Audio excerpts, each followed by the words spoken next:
Purpose, a caring approach to business. Welcome, everybody! I think that is our deepest longing, to belong to each other and to belong to this larger community of life.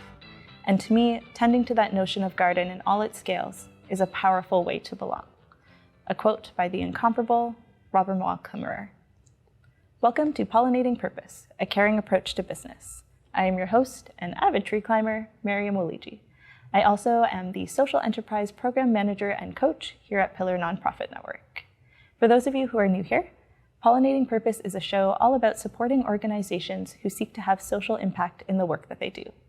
Whether nonprofit, for-profit, or grassroots organization, you'll learn key considerations to starting or growing your social purpose business in a long-term and sustainable way. Alongside this learning, you'll also hear from guests who are doing similar work in their own communities. Today, I am absolutely thrilled to be welcoming Jacob Damstra from Urban Roots London as one of our guests. Jacob is a director with Urban Roots London, a non-for-profit farm here revitalizing underused land in the City of London through agriculture, community connection, and education. Jacob has been with Urban Roots since January of 2018 and oversaw the organization's creation and launch of its community composting program in 2019. In his day job, Jacob is a regulatory, litigation, and appeals lawyer at Learners LLP, practicing health, environmental, and municipal law in administrative tribunals and courts. Among other work, he advises nonprofits, businesses, agricultural clients, and landowners regarding environmental, municipal, and regulatory issues, land use planning, and contractual disputes. When not working with clients or Urban Roots London, Jacob is either at home in his garden or orchard with his wife Teal, or at sports events with one of his 4 sons. All of this is true, and so is the fact that I have the distinct honor and pleasure of working alongside Jacob on the board of Urban Roots London. Thanks, Jacob, for joining us. Thank you for having me. Yeah, I'm excited you're here. I'm excited to talk about, in a completely unbiased way, one of my favorite organizations. So yeah, if you could share a little bit more about Urban Roots and the work that we do, we can give some context to the folks at home.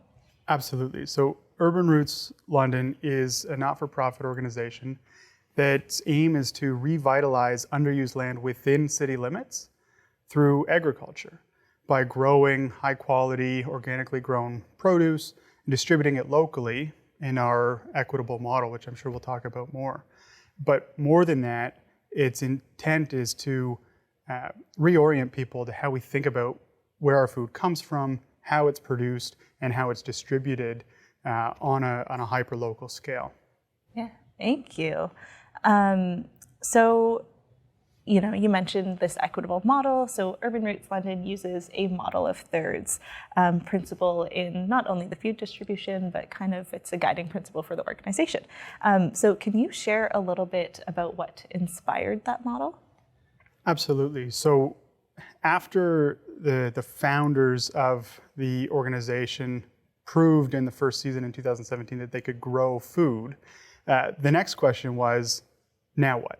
And so they approached me, and I was very grateful to be approached early on and join the board and sit in a boardroom and think about what this organization could do beyond just growing and donating food, which led us to have a number of lengthy conversations about different models that could work on a social enterprise approach as opposed to a pure charitable approach or a pure for-profit business approach.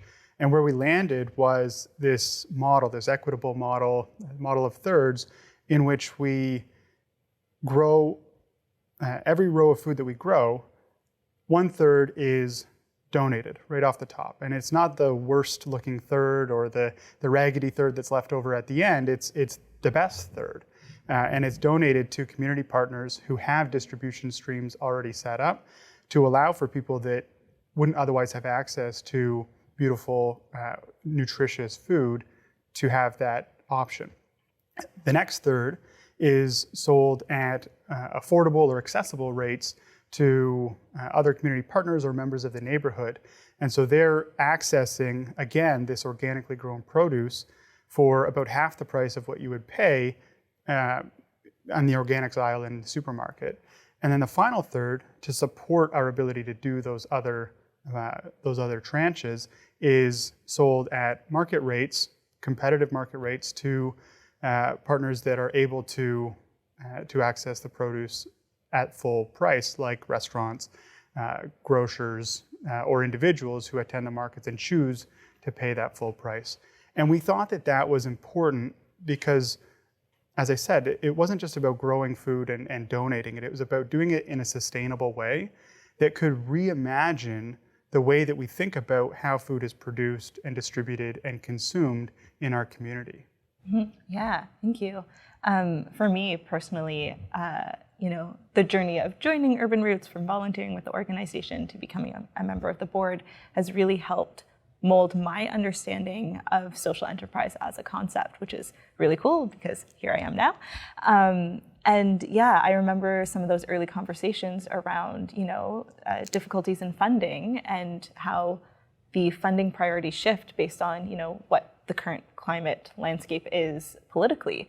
And there's such a dependence on that. And that's why we often see food-based organizations who, aren't able to sustain long-term or are on an exclusively charitable model, because that funding isn't necessarily always reliable. So this, concept of being able to self-finance the donation model was something that was really intriguing to me when I joined. Yeah, and it creates a buffer, right? It creates a buffer against uncertainty of funding. So we're able to access funding because of the for-purpose or the community engaged model, but we're also able to sustain if that funding doesn't come through in the way that we're anticipating. And that's also, as you said, gone beyond just the growing and distributing of food, and it's allowed us to branch out in different ways and apply that same model to education, and of offering programming that provides for agricultural education to youth or to adults, in a way that we can do it in the same distribution, where some people are able to pay, some people are able to pay less than what you might otherwise be able to obtain for that educational service, and some just receive it as a donation, or we've branched out in the last couple of years to grow seedlings at the beginning of each year for our own farm, but to grow more than we need so that, again, people can access seedlings, either other social enterprises or not-for-profits for their own purposes, businesses that want to grow food, or individuals in their backyard. And that, again, allows us to have a little bit of an income stream to buffer against the need for constantly seeking funding from third parties or government entities. Yeah, thank you. So, we've kind of touched on this a little bit already, but how does the social enterprise model fit into the long-term planning and viability of the organization? And, beyond that, what are some of the benefits of this kind of model for specifically a nonprofit?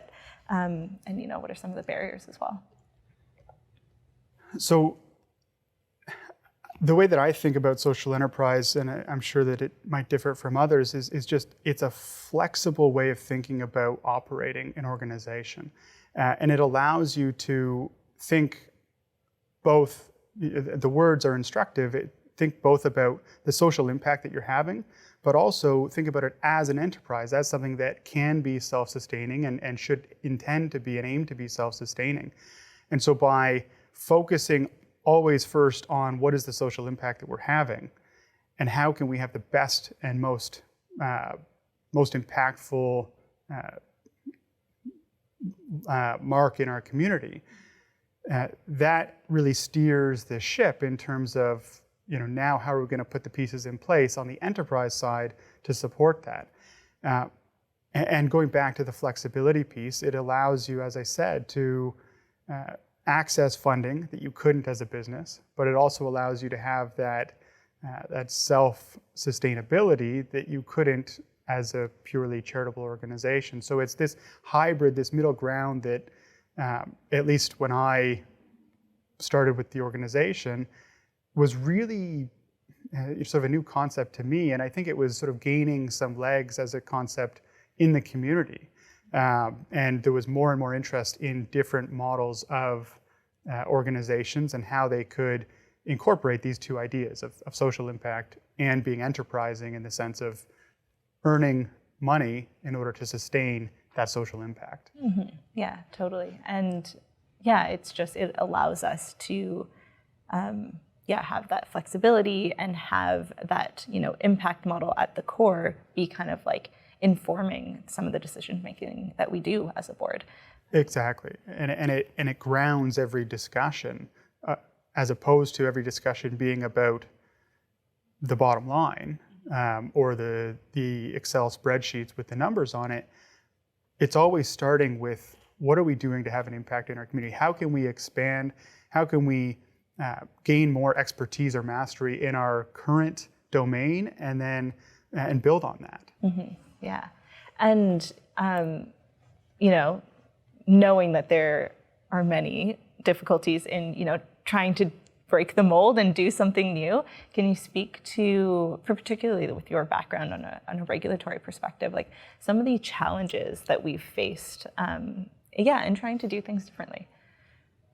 One of the most, I think, difficult but also fulfilling challenges with an organization like Urban Roots London, like other social enterprises that are doing things differently, is educating the community, both our stakeholders, our customers, our clients, but also the government entities that regulate businesses, organizations, and in particular agricultural organizations, on what we're doing and why, and then sort of teaching them how to fit what they see as a square peg into a round hole, or vice versa.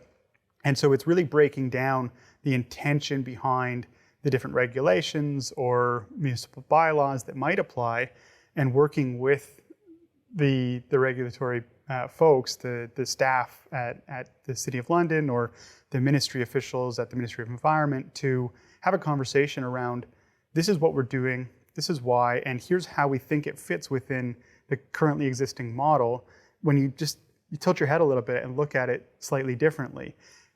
Because the reality is, with these social enterprises that are doing things in a way that people haven't thought of before, that they haven't seen before, it creates an instinctive, we haven't seen that, so you can't do that.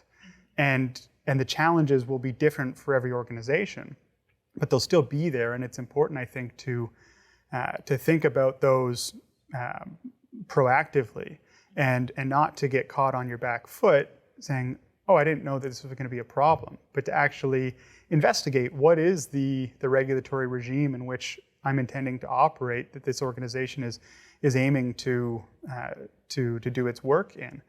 And then having those conversations, and two great examples come to mind. The first is literally at its core of what we do is growing and distributing food in the city. And so when you think about the traditional model of agriculture, it's in the rural landscape, it's outside of cities, it's grown out there, and it's shipped somewhere, and it's processed, and it's brought in here.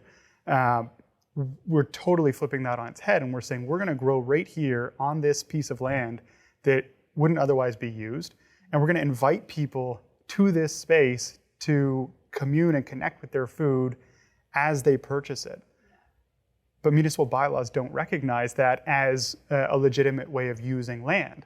So we needed to work with city staff to say, okay, what's the block, and how do we get around it, or how do we remove it entirely? And that was done, and we were able to get a zoning amendment through the planning application process, which, had we not worked proactively with the city, could have turned into you're not allowed to do this, and a combative approach as opposed to a cooperative approach from the outset. And that came up again a couple of years into our organization getting off its feet. And as we started to build on the things that we were doing, we looked around and saw in London that there wasn't a green bin program. There was nowhere for people to compost. And we thought, well, we have a farm. We need compost to amend our soil in an organic way, in a way that sustains the earth that we're taking from. And we just can't produce enough on our own. And we also don't want to keep buying this product. and people are throwing away their kitchen scraps, their waste, their material that could easily be converted into a usable product. And so we thought, why don't we invite people to bring that material here when they're coming to pick up their vegetables, when they're coming to volunteer, when they're coming for an education session. But of course, we stopped having the experience that we did with the city and the planning and the zoning, and to talk to the city staff and to talk to Ministry of Environment officials that regulate waste management about how this would work and how this would fit. And of course, it didn't fit the normal model because waste is, again, taken from here somewhere else away from site, and it's processed or put into landfill, and just it's separate. Yeah. And our idea is that this is the life cycle of food, and it's integral and it's integrated. So we ultimately worked with them and found, I wouldn't say a loophole, but found a way to pitch the program in a way that fit. But we're careful to make sure that we don't go beyond what's permissible. And conversations often arise about selling this product that we're now creating, and that just doesn't work within the current model. And if we needed to do that for financial reasons, or it was really a great opportunity, then we could look to change the model. But that was an experience again where we really needed to change the way people thought about what we were planning on doing. Yeah, totally. I think that's such an important lesson of, you want to do something that hasn't been done before, which is often how we get progress and change. And to feel or hear or see like that's not possible, like it's okay to ask why not. And it's okay to question, how can it be possible? Because sometimes it's just, it is how it is. And that's, sometimes just how processes remain the same, but a little innovation can go a long way. Absolutely. And I think that what's important to that conversation is understanding and investigating what's the intention? What's the intention of this regulation, this bylaw, this way of doing things? Because when you understand that, you might be able to pitch the fact that what you're planning on doing slightly differently actually fits that intention. And you just have to, as I said, tilt your head, look at it from a slightly different angle and realize this works, and we just need to make it work, as opposed to starting from the point of this doesn't work and it can't work. Yeah, because I feel like I remember when I first joined, there was either very limited or potentially no kind of information about urban farming in the city. There was a lot about community gardens, which is a very different model. Yes. I remember folks on the board, Jeremy, really working alongside the city of okay, how can we build an urban agricultural plan into the City of London's plan? And we now have Urban Roots is not the only urban farm in London, which is great. That's amazing. And the city has an urban agriculture strategy built into its planning documents and contemplated in the official plan, the London plan, about using underused space for agriculture, but allowing for innovative models of growing and distributing food. Because I think that I don't want to be immodest, but I think that we set the stage, and we did it in a way that was cooperative and respectful of the existing process and the existing regime.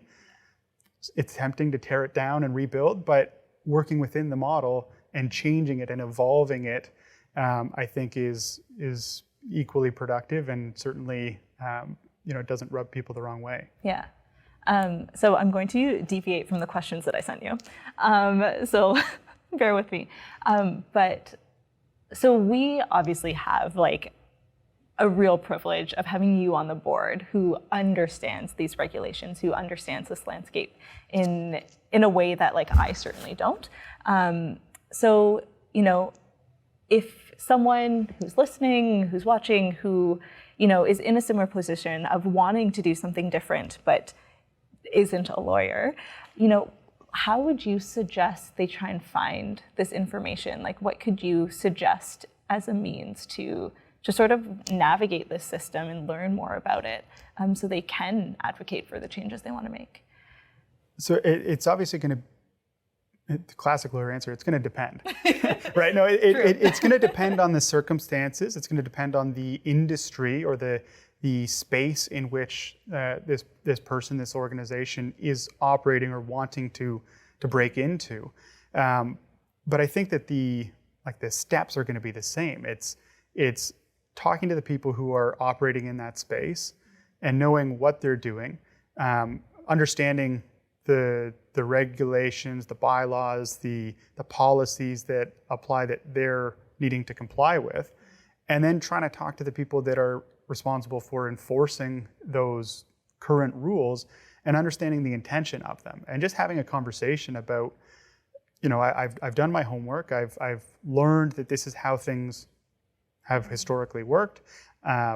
Why, right? And asking why is so important. It's tempting to say, well, that's not fair, or it shouldn't be that way, or just because that's the way you've always done it doesn't mean that's the way you should do it. Those are all potentially valid, but starting with why and starting to understand the intention or the purpose of the regulatory regime is so important, because as I said, then it allows you to maybe not change what you're doing, but change the way you're talking about what you're doing, change the way that you're educating those enforcement officials or the people that are interpreting those policies as to how what you're doing fits, not necessarily with the black and white wording, but with the intention.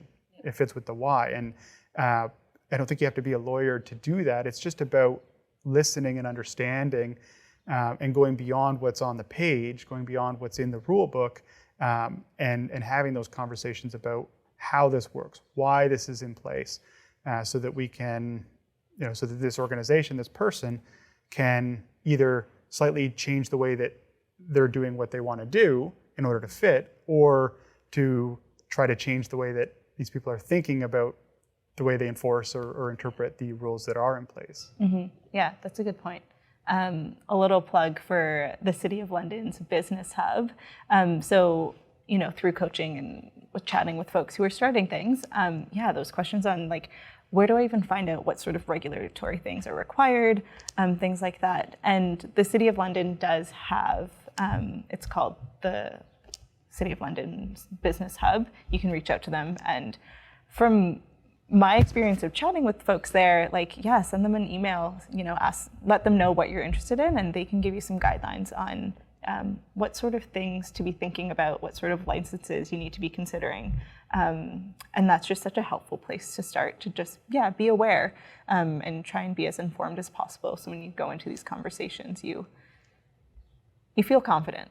For sure. Yeah, and talking to the people there, talking to people at the London Chamber of Commerce, if the enterprise is more business focused, talking to the people at Pillar Nonprofit Network, if it's more not-for-profit oriented, and just learning what people are already doing in the space to then figure out how you're going to fit and how you're going to navigate that regime. And I think just talking to people who are doing similar work, I think we have folks who come to us and hey, we want to start something similar.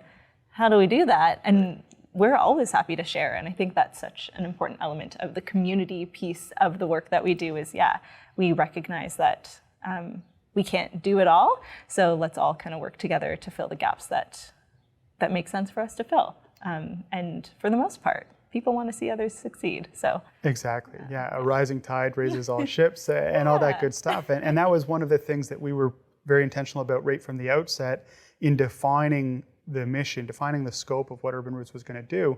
It wasn't just about growing and distributing food. It was also about creating agricultural opportunities for employment, for education, for engagement with food production and distribution, but also to create a self-sustaining model to germinate to new sites, either through our organization or others, by sharing institutional knowledge. And we've tried to be within the reasonable limits of our time and our capacity, as open a book as possible for others to learn from and to take some of what we're doing that works and use it somewhere else. Or, as you said, to partner with organizations that are doing something that's analogous, or that it's on a parallel track, or that it that it overlaps or intersects with what we're doing so that we can all amplify each other's impact and role.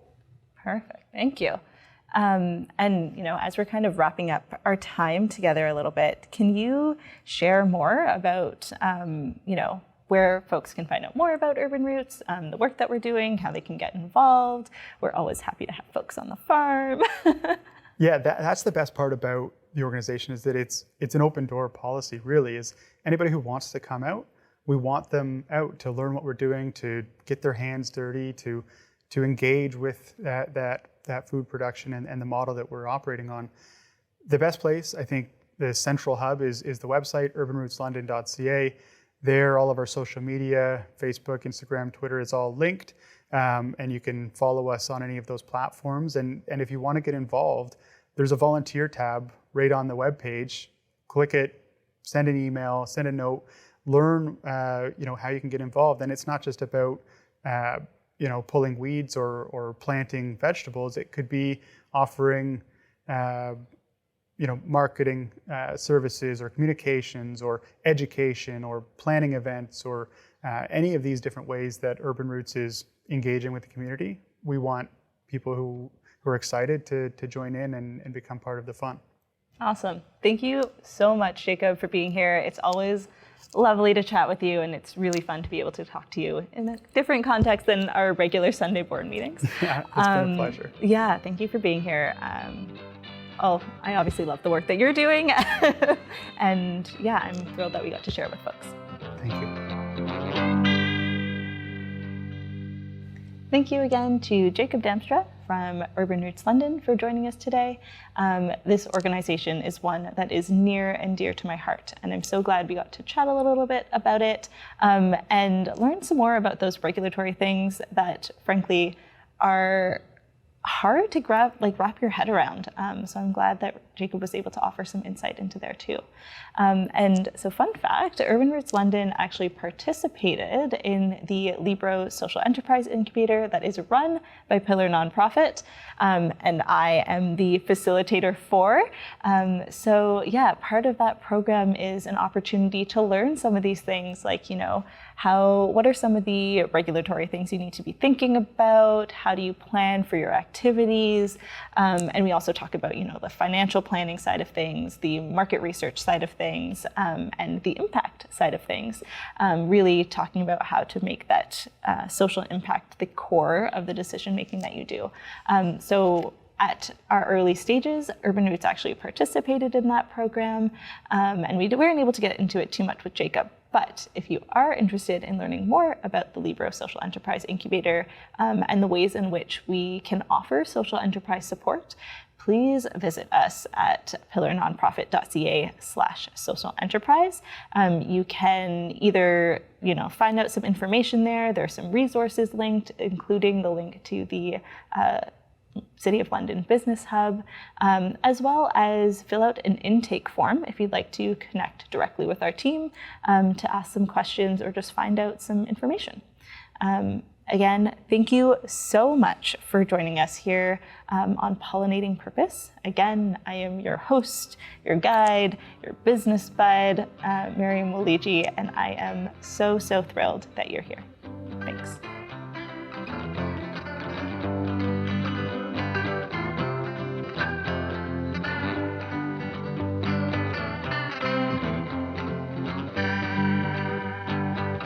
Pollinating purpose. Pollinating purpose. Pollinating purpose. Pollinating purpose. A caring approach to business. Welcome, everybody.